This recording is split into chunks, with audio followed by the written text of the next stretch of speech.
Yeah, I mean, I think everybody's going to say we can do it all, but I mean, the minute you recognize that we can't do it all and we work better together, I think that's should be kind of a mantra for marketing moving forward, for sales, for companies moving forward.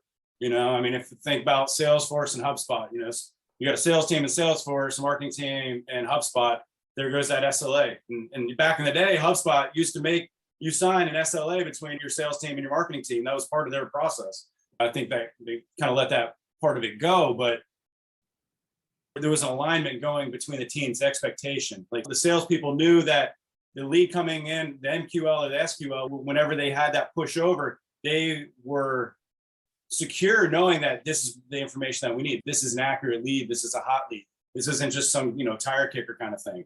So it's really, choosing the right KPIs and allowing the systems to talk together, but at the same time, realize that those systems are going to have redundancies. And so that's what we're talking about too, Ken, is how do we get all that data unified into one place, put into a warehouse. And that way, if you've got sessions in Salesforce and sessions in HubSpot, but all those sessions are being tracked from website pages.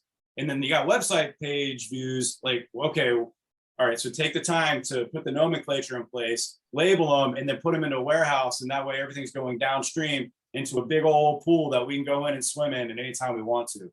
So it's just that coordination that's going to really, I think, set apart everything, even nowadays. I mean, if you take that step, even if privacy changes weren't going to, change over the next years, taking this step now is a fundamental difference between future success and no success. I mean, the emerging companies, I said it earlier, customer experience.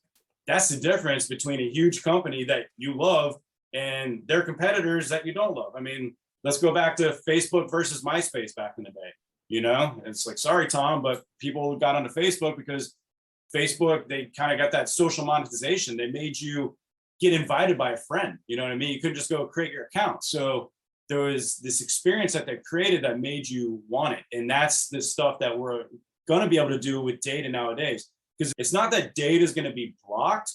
It's going to be how you can leverage the data that you collect that's changing.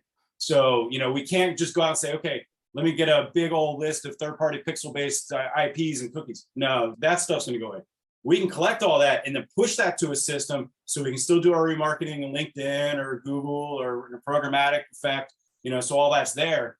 But it's just the how. And then I think, just that connector. It's setting that foundation, putting up your wireframes or, if you're in film, putting your storyboard together to make sure it's all laid out properly.